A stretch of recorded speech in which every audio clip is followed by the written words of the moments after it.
A very good morning to all my dear students. Let's start the today's class with the revision of our chapter which was left behind, that was chapter number 9, reproduction in animals.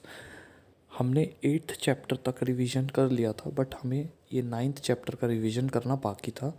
तो इस lecture में हम इस 9th chapter का revision करेंगे और ये जानेंगे कि 9th चैप्टर में हमने क्या क्या पढ़ा था। तो इस चैप्टर का नाम है रिप्रोडक्शन इन एनिमल्स। रिप्रोडक्शन का मतलब क्या होता है? नए नए यंग वंस को प्रोड्यूस करना। ओके, जैसे कोई भी प्रजाति है अपने आप को बचा कर रखने के लिए वो बच्चे पैदा करती है ताकि उसकी जो स्पीशीज़ है वो बची रहे। जैसे इंसान है, वो इंसानों को पैदा करते हैं ताकि इंसानी जनसंख्या या इंसानी स्पीशीज़ बची रहे। ओके, ऐसे ही जो डॉग्स हैं वो अपने आप को बचा कर रखने के लिए, अपनी प्रजाति को बचा कर रखने के लिए रिप्रोड्यूस करते हैं, अपने बच्चों को जन्म देते हैं ताकि उनकी प्रजाति बची रहे। ओके, तो इस चैप्टर में हमें रिप्रोडक्शन के बारे में पढ़ना है, कितने तरह के रिप्रोडक्शन होते हैं। ओके, ह्यूमंस में जो रिप्रोडक्शन पाया जाता है वो कैसे होता है। ओके, फिर मेल रिप्रोडक्टिव ऑर्गन्स क्या होते हैं, फीमेल रिप्रोडक्टिव ऑर्गन्स क्या होते हैं, जाइगोट क्या होता है, फर्टिलाइजेशन क्या होता है, ये सारी चीज़ों को हमें पढ़ना है। ओके, तो चलिए शुरुआत करते हैं हम इस चैप्टर की। हमने प्रीवियस क्लासेस में ये पढ़ा है कि डाइजेशन क्या होता है, सर्कुलेशन क्या होता है, रेस्पिरेशन क्या होता है।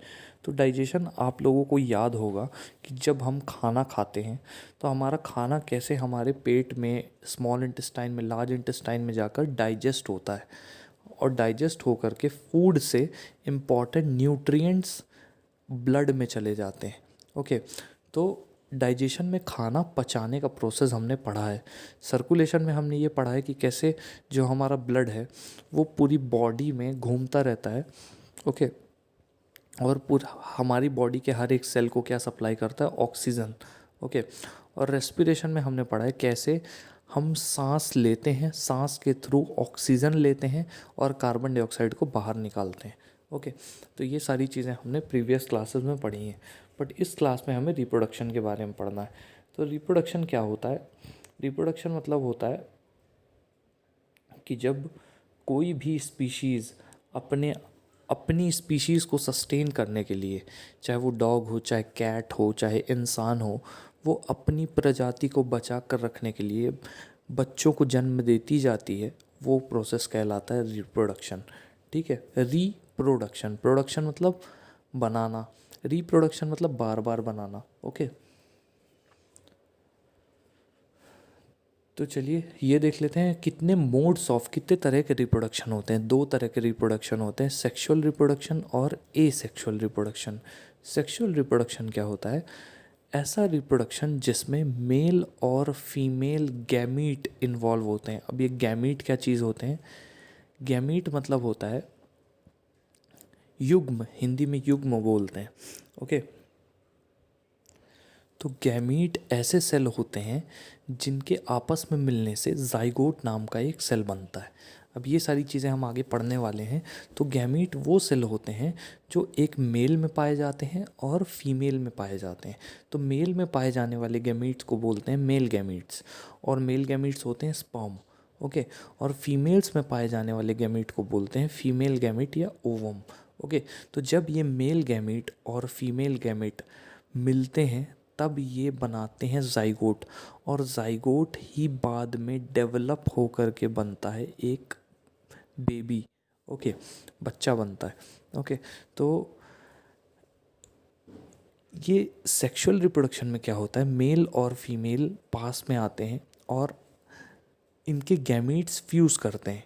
ठीक है, मतलब मेल गैमीट स्पर्म फ्यूज़ करता है और फीमेल गैमीट ओवम फ्यूज़ करता है। तो मेल गैमीट स्पर्म जो है फीमेल गैमीट ओवम से फ्यूज़ करता है। ठीक है, इस प्रोसेस को बोलते हैं सेक्सुअल रिप्रोडक्शन। ठीक है, सेक्सुअल रिप्रोडक्शन में मेल और फीमेल गैमीट आपस में फ्यूज़ करते हैं। ठीक है, तो ये होता है सेक्सुअल रिप्रोडक्शन। ठीक है, तो चलिए सेक्सुअल रिप्रोडक्शन की प्रोसेस को हम ह्यूमंस में आगे पढ़ते हैं। ये देखिए यहाँ पर ये मेल गैमीट बना हुआ है स्पर्म, ये आपको दिख रहा होगा, ये स्पर्म है, यहाँ पर हेड दिख रहा होगा, मिडिल पीस में माइटोकॉन्ड्रिया होता है इसके। आपने माइटोकॉन्ड्रिया सेल चैप्टर में पढ़ा है कि माइटोकॉन्ड्रिया को बोलते हैं power house of the cell, ये सेल को एनर्जी देता है। ठीक है, तो यहाँ पर ये जो माइटोकॉन्ड्रिया है ये भी, ये जो पीछे टेल दिख रही है स्पर्म की, उसको एनर्जी देता है। किस लिए एनर्जी देता है? ताकि ये फीमेल रिप्रोडक्टिव ट्रैक्ट में स्विम करके जा सके। ठीक है, ओवम के पास। तो मेल रिप्रोडक्टिव ऑर्गन्स की बात करते हैं, तो मेल रिप्रोडक्टिव ऑर्गन्स में यहाँ पर ये मेल रिप्रोडक्टिव ऑर्गन्स बने हुए हैं। यहाँ पर आप देख सकते हैं कि पीनस बनी हुई है, स्पर्म डक्ट बने हुए हैं, टेस्टीज बने हुए हैं। तो यही सारे क्या है? Male reproductive organs. ठीक है, स्पर्म प्रोड्यूस होते हैं टेस्टीज में। टेस्टीज में स्पर्म जब प्रोड्यूस हो जाते हैं तो स्पर्म डक्ट से वो आ जाते हैं कहाँ? पीनस से बाहर। ठीक है, और फीमेल ट्रैक्ट में आकर के वो स्विम करके ओवम के पास चले जाते हैं। तो ये पूरा प्रोसेस जो है फर्टिलाइजेशन का वो कंप्लीट हो जाता है। ओके, तो गैमीट्स की एक स्पेशल डेफिनेशन और है कि गैमीट्स वो सेल्स होते हैं जो हमारे रिप्रोडक्टिव ऑर्गन्स से निकलते हैं। जैसे male gamete, male reproductive organs testis से निकलता है। यहाँ पर मेल रिप्रोडक्टिव ऑर्गन टेस्टिस आपको दिख रही होगी।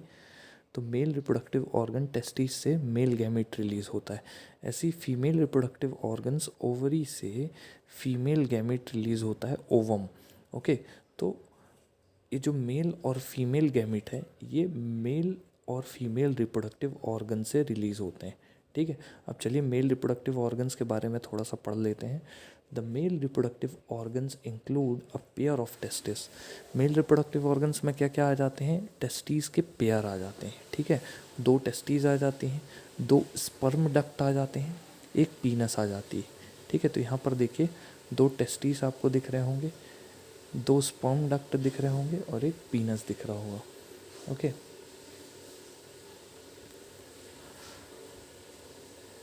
ये जो टेस्टिस हैं ये मेल गैमीट प्रोड्यूस करते हैं जिनको हम स्पर्म बोलते हैं। स्पर्म का डायग्राम यहाँ पर दिया हुआ है राइट साइड में, जो ब्लू, ऑरेंज और रेड कलर से बना हुआ है, ये स्पर्म है।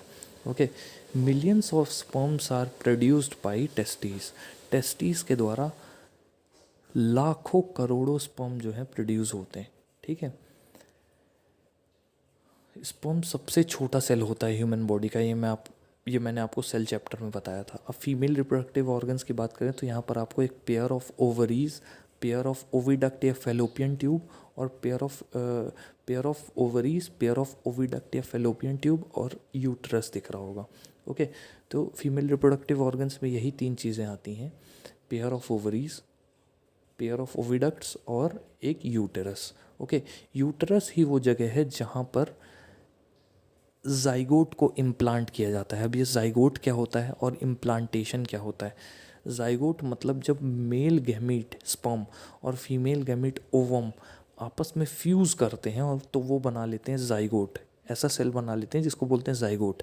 जाइगोट चिपक जाता है यूट्रस की दीवार से, जाइगोट यूट्रस की दीवार से चिपक जाता है और ग्रो करता है धीरे धीरे, और ग्रो करके क्या बना लेता है? बेबी बना लेता है, बच्चा बना लेता है। Okay, the ovary produces female gametes called ओवा। यहाँ पर आपको नीचे ओवम दिख रहा होगा, ये फीमेल गैमेट है। ये सबसे बड़ा सेल होता है बॉडी का। ओके, ह्यूमन बींग्स में सबसे बड़ा सेल होता है ये ओवम। ओके, इनको एग्स भी बोलते हैं। तो यहाँ पर आप देख सकते हैं ये कलरफुल तरीके से ओवम बना हुआ है और स्पर्म इस पर अटैक कर रहे हैं। तो आपने देखा होगा एक स्पर्म अंदर चला गया है ओवम के और बाकी स्पर्म नहीं जा पा रहे हैं। उसका रीज़न ये होता है कि ये जो सूरज जैसे बाहर चमकने वाली जो लेयर दिख रही है आपको, ये डेवलप हो जाती है। इसको बोलते हैं जोना पेलुसिडा। ये जोना पेलुसिडा डेवलप होने के कारण स्पर्म अंदर नहीं जा पाते। ठीक है, ह्यूमन बींग्स में a single matured egg is released into the oviduct by one of the ovaries every month. Her ovary से एक एक ओवम रिलीज होता है हर महीने। ठीक है, uterus is the part where development of the baby takes place. Uterus वो part है जहाँ पर बेबी का डेवलपमेंट होता है। ठीक है, स्पर्म की तरह एग भी एक सिंगल सेल होता है। स्पर्म की तरह एग भी क्या होता है? एक सिंगल सेल होता है। ठीक है। जैसे स्पर्म एक सेल है, वैसे ये जो ओवम है ये भी एक ही सेल होता है, और जाइगोट भी एक ही सेल होता है। तो यहाँ पर आपको दिख रहा होगा नीचे जाइगोट। ओके, तो यही जाइगोट बाद में डेवलप होकर के क्या बन जाता है, एक ह्यूमन बीइंग। ठीक है। और फर्टिलाइजेशन क्या प्रोसेस कहलाता है? फर्टिलाइजेशन जब स्पर्म और ओवम फ्यूज़ होते हैं, जैसे इस डायग्राम में आपको दिख रहा होगा, ये यही प्रोसेस कहलाता है फर्टिलाइजेशन। ठीक है। फर्टिलाइजेशन के बाद ये जो ओवम है ये बन जाता है जाइगोट। क्या बन जाता है? जाइगोट। ठीक है। तो यहाँ पर दिख रहा होगा आपको, the first step in the process of reproduction is the fusion of an sperm a sperm and an ovum. When sperms come in contact with egg, जब sperm egg के साथ कांटेक्ट में आते हैं तो लाखों करोड़ों स्पर्म्स में से एक स्पर्म एग के अंदर जा पाता है, बाकी नहीं जा पाते हैं। ठीक है। बाकी क्यों नहीं जा पाते? क्योंकि जैसे ही एक अंदर पहुंचता है, ये जो ओवम है ये अपने बाहर एक लेयर बना लेता है जिसको बोलते हैं जोना पेलुसिडा। ठीक है। Such fusion of egg and the sperm is called fertilisation. ये एग और स्पर्म का जो फ्यूजन है इसको फर्टिलाइजेशन बोलते हैं। During fertilisation the nuclei of sperm and egg fuse to form single nucleus. Fertilisation के टाइम दौरान क्या होता है, स्पर्म का जो न्यूक्लियस होता है और एग का जो न्यूक्लियस होता है वो फ्यूज़ करके एक सिंगल न्यूक्लियस बना लेता है। उस सिंगल न्यूक्लियस को बोलते हैं जाइगोट। ठीक है। This results in the formation of fertilised egg और जाइगोट। इससे क्या होता है, फर्टिलाइज्ड एग या जाइगोट बन जाता है। ठीक है।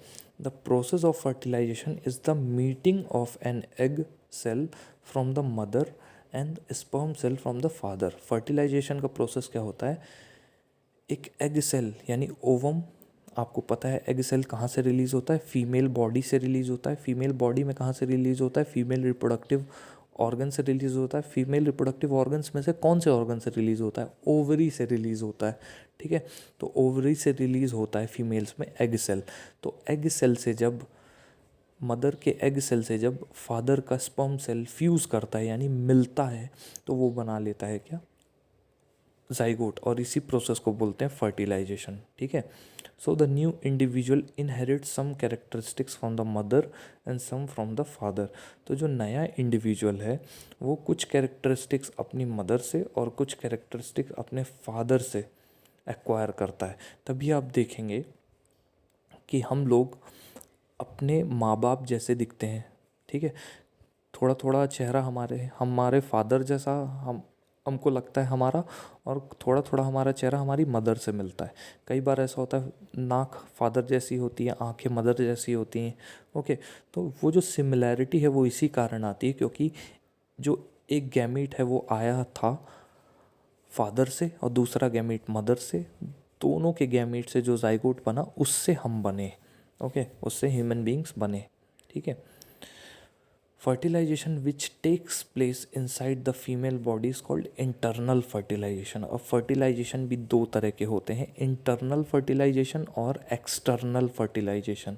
इंटरनल फर्टिलाइजेशन क्या होता है, वो फर्टिलाइजेशन जो फीमेल बॉडी के अंदर होता है उसको बोलते हैं इंटरनल फर्टिलाइजेशन। ठीक है। इंटरनल फर्टिलाइजेशन लगभग सारे जानवरों में होता है, जैसे गाय, कुत्ते, मुर्गियाँ, ह्यूमंस, इन सब में इंटरनल फर्टिलाइजेशन ही होता है। ठीक है। अब चलिए यहाँ पर इन विट्रो फर्टिलाइजेशन की बात की गई। इन विट्रो फर्टिलाइजेशन का मतलब होता है बॉडी के बाहर फर्टिलाइजेशन। ठीक है। तो Boojho and Paheli's teacher once told them in the class that some women oviducts are blocked. Boojho और पहेली, एक लड़का है एक लड़की है, इनके टीचर ने क्या बताया है कि जब ओविडक्ट यानी फेलोपियन ट्यूब, ओविडक्ट क्या होती है मैं आपको दिखाता हूँ। ये यहाँ पर आपको ओविडक्ट दिख रही होगी, ओवरी से ओवम निकलता है और ओविडक्ट से ट्रेवल करते हुए आता है यहाँ पर यूट्रस तक। ओके। तो जब ओवरी से ओवम निकलता है और ओविडक्ट तक आता है, ठीक है, तो वहाँ पर ओविडक्ट में स्पर्म इंतज़ार करता रहता है ओवम का। ठीक है। तो ये जो ओविडक्ट जब ब्लॉक हो जाती है, ये जो पाइप ब्लॉक हो जाती है, तो स्पर्म आ ही नहीं पाता है। ठीक है। स्पर्म यहाँ से आ ही नहीं पाता है। तो उससे क्या होता है, जब स्पर्म नहीं आ पाता है, तो फर्टिलाइजेशन नहीं होगा, तो ऐसी फीमेल जो हैं वो बेबी नहीं दे सकती, बच्चे नहीं पैदा कर सकती। तो उसके लिए क्या किया जाता है, इन विट्रो फर्टिलाइजेशन किया जाता है। फीमेल का ओवम निकाल लिया जाता है, मेल का स्पर्म निकाल दिया जाता है, दोनों को रिएक्शन करवा के जाइगोट बना दिया जाता है। ठीक है, टेस्ट ट्यूब के अंदर जाइगोट बना दिया जाता है और इस जाइगोट को दूसरी फीमेल में डाल दिया जाता है। ठीक है sorry. These women are unable to bear babies because sperms cannot reach the egg for fertilization। ये जो औरतें हैं ये बच्चे नहीं दे सकती हैं। क्यों? क्योंकि स्पर्म्स जो हैं वो फर्टिलाइजेशन के लिए एग्स तक नहीं पहुंच सकते हैं। ठीक है, ऐसी फीमेल्स में in such cases doctors collect freshly released egg and sperms and keep them together for few hours. Doctors क्या करते हैं, तुरंत का लिया हुआ स्पर्म और ओवम एक साथ इकट्ठा कर देते हैं एक टेस्ट ट्यूब में। इसको बोलते हैं in vitro fertilisation. In vitro का मतलब बॉडी के बाहर। तो आपने देखा ये इन विट्रो फर्टिलाइजेशन एक टेस्ट ट्यूब में होता है, इसीलिए बोलते हैं इसको इन विट्रो फर्टिलाइजेशन। ठीक है। In case fertilisation occurs the zygote is allowed to develop for about a week. उस केस में जब फर्टिलाइजेशन होता है तो जो जाइगोट है वो लगभग एक हफ्ते तक क्या होता है, डेवलप होता है और फिर वो मदर के यूटरस में प्लेस कर दिया जाता है। ठीक है, complete development takes place in the uterus and the body is and the baby is born like any other baby. तो पूरी तरह से जो डेवलपमेंट है वो यूटरस में होता है और बेबी जो है वो किसी दूसरे बेबी की तरह बॉर्न होता है। ठीक है, baby is born through this technique are called test tube babies. जो इन विट्रो फर्टिलाइजेशन वाली टेक्निक से जो बच्चे पैदा होते हैं उनको बोलते हैं क्या, टेस्ट ट्यूब बेबीज़। ठीक है, तो अब कोई भी आपसे पूछे टेस्ट ट्यूब बेबीज़ क्या होते हैं तो आप उनको बता दीजिएगा, वो औरतें जो माँ नहीं बन सकती उनका एग ले लिया जाता है और जो फादर है उसका स्पर्म ले लिया जाता है, दोनों को फ्यूज़ करवा करके बॉडी से बाहर किसी टेस्ट ट्यूब में फ्यूज़ करवा कर जाइगोट बनाया जाता है और जाइगोट को किसी तीसरी फीमेल में डाल दिया जाता है। ठीक है, दूसरी फीमेल में डाल दिया जाता है। ओके, ड्यूरिंग स्प्रिंग और rainy season frogs and toads move to ponds and slow flowing streams. जो स्प्रिंग सीज़न या रेनी सीज़न होता है, जो बारिश का मौसम होता है, तो जो मेंढक होते हैं और जो टोड होते हैं ये तालाबों की तरफ चले जाते हैं। ठीक है, क्यों तालाबों की तरफ चले जाते हैं, अंडे देने के लिए, फर्टिलाइजेशन करने के लिए, रिप्रोडक्शन करने के लिए। When the male and female come together in water, जब मेल और फीमेल पानी में एक साथ आते हैं। ठीक है, and female lays hundreds of eggs, जब फीमेल जो है वो लगभग 100 अंडे देती है, hundreds of eggs. Unlike hens eggs frogs eggs are not covered by a shell. मुर्गी के अंडों की तरह जो मेंढक के अंडे हैं वो कड़े शेल से कवर्ड नहीं होते हैं। जैसे आपने देखा होगा मुर्गी के अंडे को तो एक हार्ड शेल होता है बाहर, तो मेंढक का जो अंडा होता है उसमें हार्ड शेल नहीं होता, सॉफ्ट जेली जैसी चीज़ होती है। ठीक है, a layer of jelly holds the egg together. यहाँ पर देखिए मेंढक के अंडे यहाँ पर आपको दिख रहे होंगे, उनके बाहर एक जेली जैसी चीज़ है। तो जब फीमेल फ्रॉग ऐसे अंडे दे देती है तो मेल फ्रॉग उसके ऊपर अपने स्पर्म रिलीज़ कर देता है, तो फर्टिलाइजेशन हो जाता है। ये जैसे हमने इन विट्रो फर्टिलाइजेशन में किया था उसी तरह का कुछ प्रोसेस यहाँ पर भी होता है। ठीक है, तो इस तरह के फर्टिलाइजेशन को बोलते हैं एक्सटर्नल फर्टिलाइजेशन। ठीक है, as the eggs are laid the male deposit sperms over them. जैसे अंडे दिए जाते हैं तो जो मेल है वो उसके ऊपर अपने स्पर्म्स जो रिलीज़ कर देता है। ठीक है, each sperm swims randomly in water. हर एक स्पर्म रैंडमली पानी में तैरता है। ठीक है, लंबी पूंछ की मदद से। The sperms come in contact with the eggs. Sperms जो हैं वो एग के कॉन्टैक्ट में आते हैं। ठीक है, दिस रिजल्ट्स इन फर्टिलाइजेशन। उससे क्या होता है, फर्टिलाइजेशन होता है। This type of fertilisation in which the fusion of male and female gamete takes place outside the body. इस तरह का फर्टिलाइजेशन जिसमें मेल और फीमेल गैमीट का फ्यूजन बॉडी के बाहर होता है, जैसे हम ह्यूमन बींग्स में देख रहे थे मेल और फीमेल गैमीट का जो फ्यूजन था वो फीमेल बॉडी के अंदर हो रहा था, तो उसको इंटरनल फर्टिलाइजेशन बोल रहे थे। लेकिन यहाँ फ्रॉग के केस में मेल और फीमेल का जो गैमीट है, जो स्पर्म और ओवम है, स्पर्म मेल से निकला है, ओवम फीमेल से निकला है, इनका फ्यूजन बॉडी के बाहर हो रहा है, तो इसीलिए इसको बोलते हैं एक्सटर्नल फर्टिलाइजेशन। ठीक है, ये पानी में रहने वाले जानवरों में बहुत कॉमन है, जैसे मछलियाँ हो गई, स्टार फिश हो गई। ठीक है,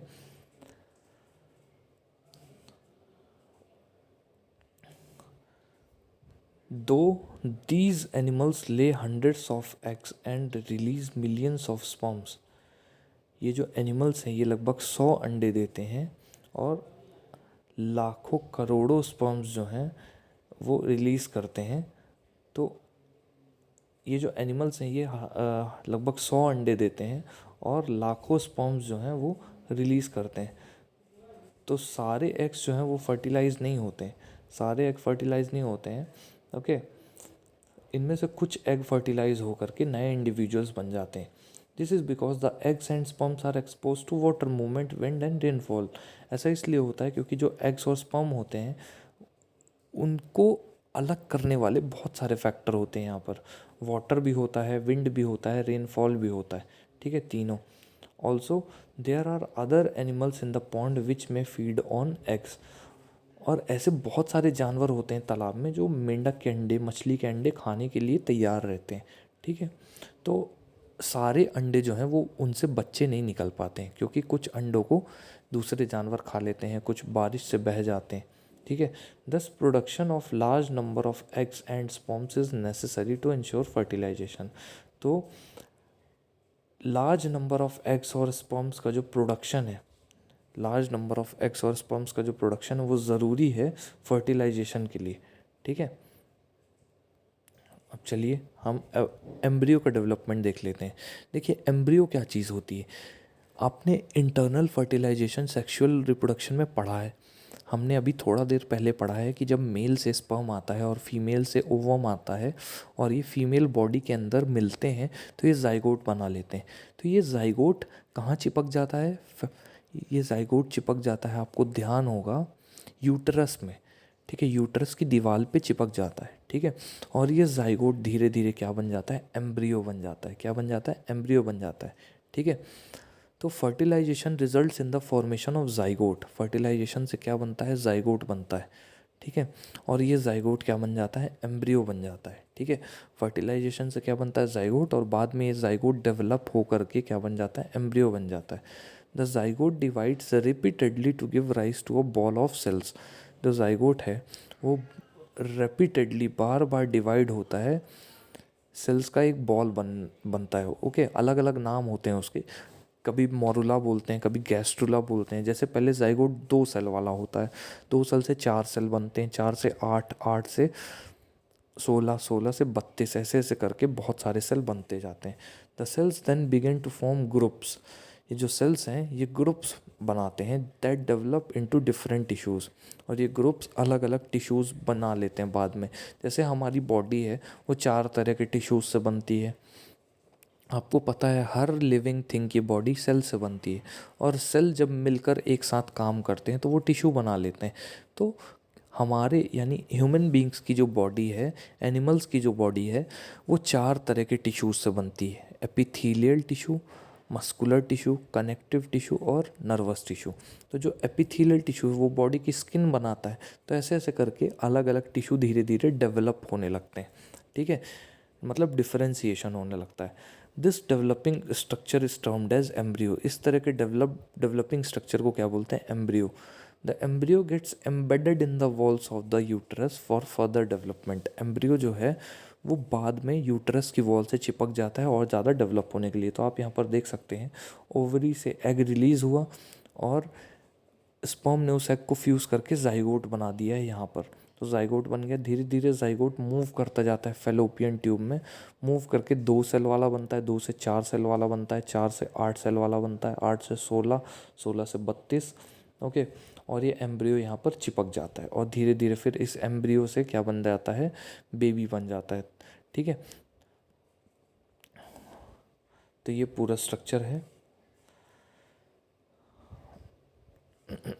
the embryo continues to develop in uterus, embryo uterus में कंटिन्यूसली डेवलप होता रहता है। It gradually develops body parts such as, embryo के बॉडी पार्ट्स बनने लगते हैं जैसे हैंड्स यानी हाथ, लेग्स यानी पैर, हेड यानी सर, आईज, ईयर्स, ये सारे बॉडी पार्ट्स एम्ब्रियो के बनने लगते हैं और धीरे धीरे करके एम्ब्रियो ये फीटस बन जाता है। यहाँ पर देखिए ये बेबी आपको दिख रहा होगा, ये एम्ब्रियो से ही बना है। ठीक है, the stage of the embryo in which all the body parts can be identified is called foetus. Embryo की वो स्टेज जिसमें सारे बॉडी पार्ट्स डेवलप हो जाते हैं, आइडेंटिफाई हो जाते हैं, उसको बोलते हैं foetus. When the development of foetus is complete, जब फीटस का डेवलपमेंट कंप्लीट हो जाता है, the mother gives birth to the baby, जो मदर है वो बेबी को बर्थ, जन्म दे देती है। ठीक है,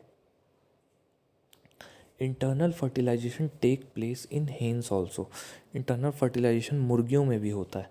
but do hens give birth to babies like human beings and cows, पर क्या कभी मुर्गियां जो हैं कभी किसी इंसान को जन्म दे सकती हैं? पॉसिबल ही नहीं है। क्यों? क्योंकि मुर्गियां मुर्गे से ही फर्टिलाइज होंगी। ठीक है, जैसे औरत जो है वो आदमी से फर्टिलाइज होगी, ओके, जो गाय है बैल से ही फर्टिलाइज होगी, वैसे ही सबके भगवान ने पेयर बनाए हैं अलग अलग। ओके, तो वो अपने पेयर से ही फर्टिलाइज होगा। ठीक है, you know that they do not, then how are chicks born, तो चिक्स कैसे पैदा होते हैं, जो मुर्गी के बच्चे हैं वो कैसे पैदा होते हैं? Soon after fertilisation the zygote divides repeatedly and travels down the oviduct, fertilisation के बाद क्या होता है, जो जाइगोट है वो डिवाइड करता जाता है, 2 सेल से 4 सेल, 4 से 8, 8 से 16 ऐसे करके, और ओविडक्ट में नीचे ट्रेवल करता जाता है। एज इट ट्रेवल्स डाउन, जैसे जैसे वो नीचे ट्रेवल करता जाता है, बहुत सारी प्रोटेक्टिव लेयर उसके किनारे किनारे डेवलप हो जाती हैं, बहुत सारी प्रोटेक्टिव लेयर बन जाती हैं। The hard shell that you see in hens egg is one such protective layer, जो हार्ड शेल आप देखते हो मुर्गी के अंडे के बाहर, वो एक प्रोटेक्टिव लेयर में से एक है। ठीक है, वो उन प्रोटेक्टिव लेयर्स में से एक है। जो हार्ड शेल आप देखते हो हेन के एग पे, वो उन प्रोटेक्टिव लेयर्स में से एक है। After the hard shell is formed around the developing embryo, hard shell जो डेवलपिंग एम्ब्रियो में बन गया है, उसके बाद after the hard shell is formed from developing embryo, the hen finally lays the egg, जो मुर्गी है वो फाइनली अंडे देती है। The embryo takes about 3 weeks to develop into a chick, जो एम्ब्रियो है वो लगभग 3 हफ्ते लेता है एक चिक बनने में। You must have seen the hen sitting on the egg to provide sufficient forms, आपने मुर्गियों को अंडों के ऊपर बैठे देखा होगा ताकि सफिशेंट गर्मी दे सकें। Did you know that development of chick take place inside the egg shell during this period? क्या आपको पता है अंदर जो चिक है यानी मुर्गी का बच्चा है वो डेवलप कर रहा है इसी पीरियड में। आफ्टर द चिक इज़ कम्प्लीटली डेवलप्ड, जैसे ही चिक यानी जो मुर्गी का बच्चा है वो पूरी तरह से डेवलप हो जाता है, वो उस अंडे के खोल को तोड़ करके, उस शेल को तोड़ करके बाहर निकल जाता है। In animals which undergo external fertilisation, अब उन जानवरों में जो जिनमें एक्सटर्नल फर्टिलाइजेशन होता है, मतलब जिनमें फर्टिलाइजेशन बॉडी के बाहर होता है, development of embryo take place outside the female body, तो एम्ब्रियो का डेवलपमेंट फीमेल बॉडी के बाहर होता है। एम्ब्रियो ग्रो करते रहते हैं अपनी एग कवरिंग के साथ। ठीक है, आफ्टर द एम्ब्रियोज डेवलप, जैसे जैसे एम्ब्रियो डेवलप होते जाते हैं, अंडे टूटते जाते हैं और छोटे छोटे जो टैडपोल्स हैं, जैसे मेंढक के बच्चों को बोलते हैं टैडपोल्स, टोड के बच्चों को बोलते हैं टैडपोल्स। ठीक है, तो ये धीरे धीरे तालाबों में तैरने लग जाते हैं। ठीक है, अब ओवीपेरस और विवीपेरस एनिमल्स क्या होते हैं? देखिए, विवीपेरस एनिमल्स वो एनिमल्स होते हैं जो डायरेक्टली बच्चों को जन्म देते हैं, और ओवीपेरस एनिमल्स अंडे देते हैं, वो डायरेक्टली बच्चों को जन्म नहीं देते हैं। ठीक है, तो ये क्वेश्चन भी मैंने एग्जाम में पूछा था कि difference between viviparous and oviparous animals. तो जो विवीपेरस एनिमल्स हैं वो बच्चों को डायरेक्ट जन्म देते हैं। ठीक है, और ओवीपेरस एनिमल्स अंडे देते हैं। ठीक है, we have learned that some animals give birth to young ones while some animals lay eggs which later develop into young ones. आपने पढ़ा है छोटे में कि कुछ एनिमल्स जो होते हैं वो यंग वंस को जन्म देते हैं और कुछ एनिमल्स अंडे देते हैं और उन अंडों से बाद में बच्चे निकलते हैं। The animals which give birth to young ones, जो एनिमल्स सीधे डायरेक्टली बच्चों को जन्म देते हैं जैसे हम ह्यूमन बींग्स, तो वो कहलाते हैं विविपेरस एनिमल। और जो एनिमल्स अंडे देते हैं वो कहलाते हैं ओविपेरस एनिमल्स। ठीक है, तो ये दोनों के बीच में अंतर होता है। ठीक है, तो स्टूडेंट्स आई होप आप लोगों को आज का लेक्चर पसंद आया होगा। और जो प्रीवियस लेक्चर हमने कवर किए हैं उनको कैंपस ऐप में जाकर आप देखते रहिए पुराने चैप्टर्स के लेक्चर को। ओके, ताकि आपको रिवाइज़ होता रहे, क्योंकि बहुत जल्दी एक और टेस्ट होने वाला है, यूनिट टेस्ट। ओके, जिस पे आप लोगों को वो सारे चैप्टर पूछे जाएंगे फिर से, तो आप लोग रिवीजन करते रहिए। ठीक है, और जैसे ही स्कूल खुलता है मैं आप लोगों से पूछूंगा डायरेक्टली। ठीक है, और जिस बच्चे से नहीं बनेगा उसको पनिशमेंट भी मिलेगी, तो आप लोग पढ़ते रहिएगा, घर पे रीड करते रहिएगा, जो भी डाउट्स हो पूछते रहिएगा। Okay, so that's all for now. Thank you so much.